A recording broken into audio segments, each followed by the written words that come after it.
lupad na bird. Tugpa. Itugpa siya.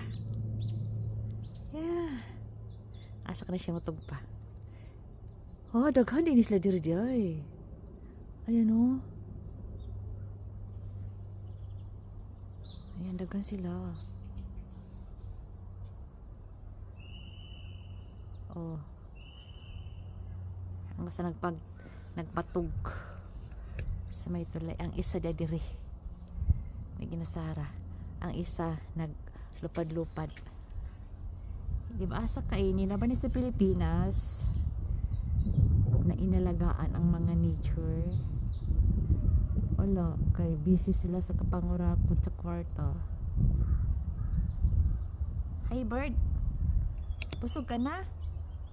Nakay nakaon? Ha? Naisda diha?